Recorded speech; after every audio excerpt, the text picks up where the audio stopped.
time for our panel after this session. So I'd like to invite back to the stage Brett, Thomas, Tera and Wapu. Thank you so much. Please give them a round of applause.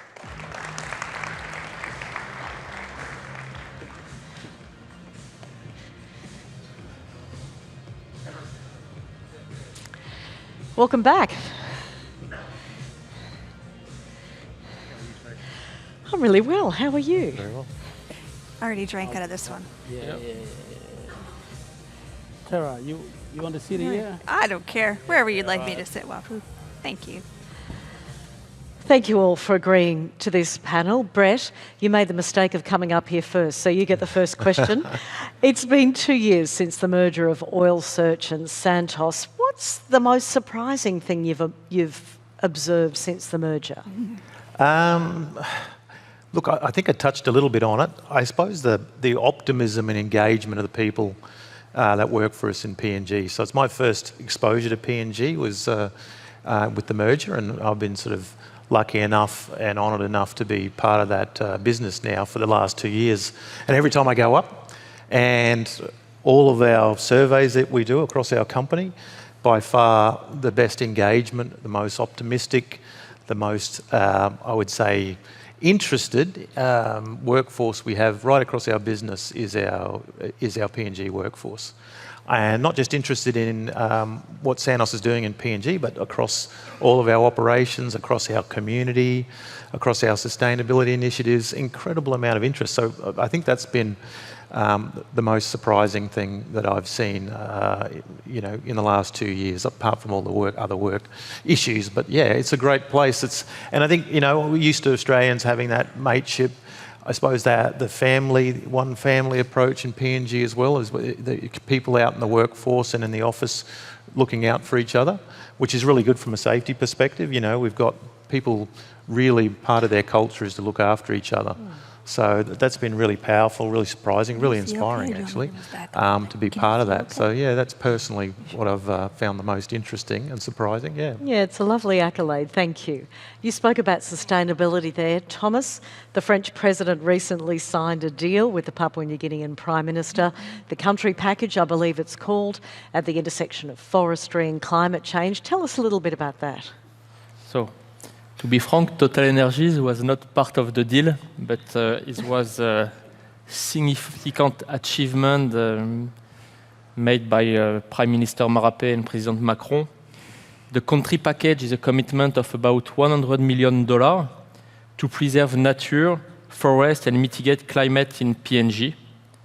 The discussion have lasted for months, but now they have been able to concretize this major achievement, which is a package, as mentioned this morning by Prime Minister Marape, to put the Papua New Guinea forest at heart of the sustainability, with objective of achieving 30% of protection of land and sea by 2030, realizing a 25% reduction in deforestation and forest degradation by 2025, and establishing sustainable financing mechanism for forest biodiversity preservation.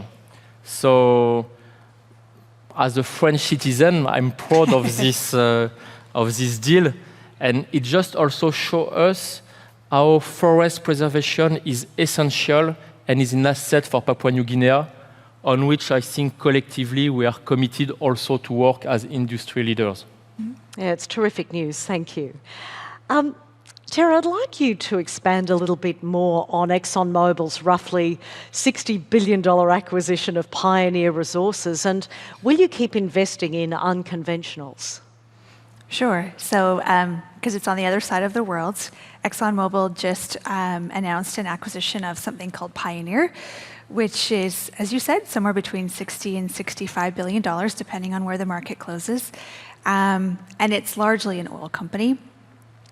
I think that folks in the industry should expect consolidation of companies as we move forward in time. The ability to generate attractive returns for our shareholders requires scale to counter market inflationary pressures that are always present. And so ExxonMobil is pretty choosy about who we acquire. We only make acquisitions where we bring a significant competitive advantage that can add value to the company that the company couldn't do on its own. And so that's our belief for this acquisition. I'm certainly time will tell, but it is the largest acquisition ExxonMobil's ever done. How are you managing the aspect of risk when it comes to unconventionals? So actually the core area where we believe we bring competitive advantage in unconventionals is the application of subsurface technology. And so that's where we actually believe we are differentiated versus our peers and our competitors. And so we view the risk profile with respect to ultimate resource recovery slightly differently than others, I would say. Wapu, you were talking about ESG in your speech. And I was wondering, given the importance of LNG as a transition fuel, how will Kumul Petroleum work with its joint venture partners to ensure that both exports and domestic utilisation will be net zero? Yeah, so Kumul Petroleum is working with all our partners to firstly transition from heavy diesel to gas. So we've taken the first step in doing that as the first thing. And then after that will be to work with our partners on how we can maybe protect the forest that we actually have license over. You know, the petroleum licenses crisscross with forest licenses. So if the government, if Kumul can play a role in bringing government and industry players into to find a solution on who has the right over that forest, then we can basically protect the forest that we operate in already as a first step. So that's one opportunity that we can help with to make sure that we achieve our net zero targets. As different companies, we also have the target working towards net zero positions for different countries that we are shareholders to. While we're on LNG, Thomas, I understand TotalEnergies aspires for the Papua project to be, quote, exemplary. How so? I tried to present this in my slide. When we say that we want to be exemplary, is to recognize that sustainability is nowadays a must. And it embraces, I think, 3 axes, which is embedded in the project and in the way with our partners we want to achieve this project, which is care for the climate change, so in the emissions, care for the environment, and care for the people. For the emissions, that will encompass those new technologies to be sure that we reduce the greenhouse gas emissions as much as possible, with reinjection, with heat rains, but also, as said, as methane has to be slashed to ensure that there will be no methane emissions in this project. For environment, it goes with really embedding from the beginning a program to be sure that we will be net zero in terms of deforestation, so ensuring that we will offset our impact, and also a lot of actions to preserve biodiversity.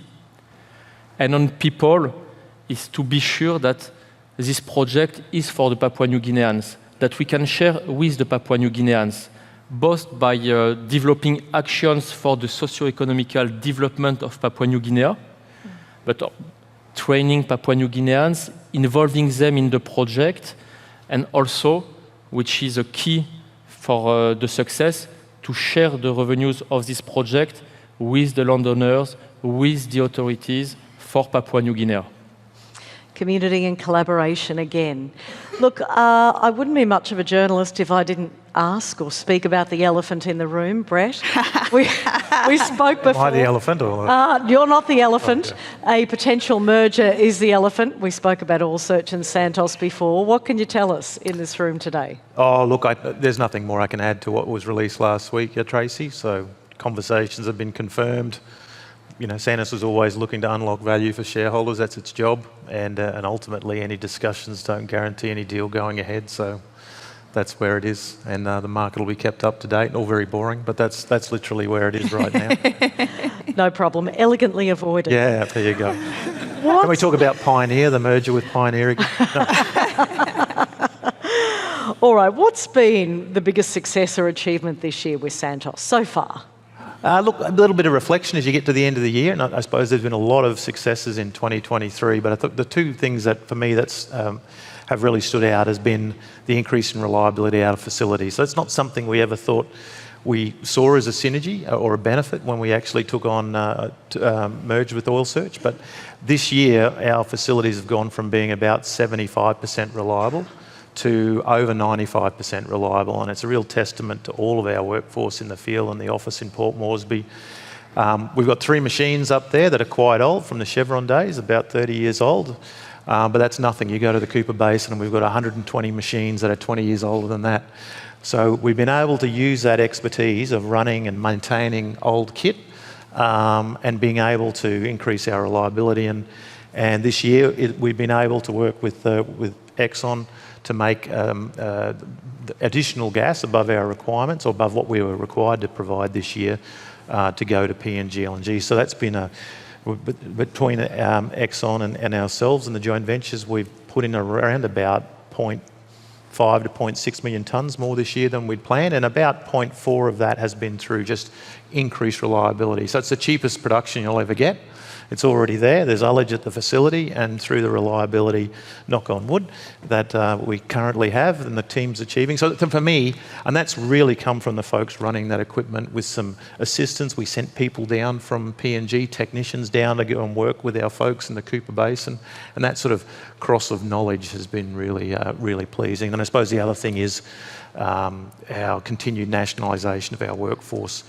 So we've 8 more senior positions have been nationalised this year, and we've had our first area manager in the field. So on every given day, we have about 1,000 people working in the field in our operations. And for the first time starting this month, we have a national who is the area manager overlooking all of our operations in the field. And I think that's, an amazing step, amazing milestone, and it's culturally for us, it's really good, and for the business. So those are probably the 2 standouts for me. We only have a couple of minutes left, but you mentioned ExxonMobil before. Tera, can you comment on PNG's track record of fiscal stability versus other places where you've operated? Sure. So, ExxonMobil's been in Papua New Guinea for over 100 years, and PNG LNG is going to have its 10th year of anniversary of operations next year. And so sometimes I think we take for granted, Brett probably knows this very well, that the Papua New Guinean government, regardless of who is in power over time, absolutely respects the stability agreements and the gas agreements that are in place. And that is not what we see everywhere. But what that does is gives investors like us a measure of confidence to be able to do different things than perhaps we otherwise would be able to be justifiable in our global portfolio. So a big part of the reason that we are working a very frontier exploration, probably the most complex well for ExxonMobil that we've ever had in our history, is because we know we have the support of the Papua New Guinean government. Yeah. Speaking of which, Wapu, I'll leave the final word to you. What message would you like to leave both the leaders on this panel and the people in the room with about both partnering and investing in Papua New Guinea? Oh, man. No pressure. Invest more. I think the key message is that whilst we are conscious of ESG requirements and all of that, I think you heard from PNG, our Prime Minister, that PNG is the destination for investment. PNG needs the exploration dollar. I think we need to explore more. On the mining side and the petroleum side, the big corporates are in PNG because somebody did the hard yards to find it. So we do need to actually work on our policy to make sure that we get those people that know how to do hard yards actually are working and exploring, so we find more, so that the industry can sustain itself. Whilst we can start talking about development, I think exploration should be the focus in the next phase. Thank you all for sharing your words of wisdom. Please hang around for a couple of minutes. We'll get a photo shortly. But why don't you give the members of our tremendous panel a round of applause? Thank you all so much. It's time for our afternoon tea. You can do some more networking, get recaffeinated. We have XCMG PNG engineering machinery to thank for this. So enjoy, and I'll see you back here at 3 p.m. sharp.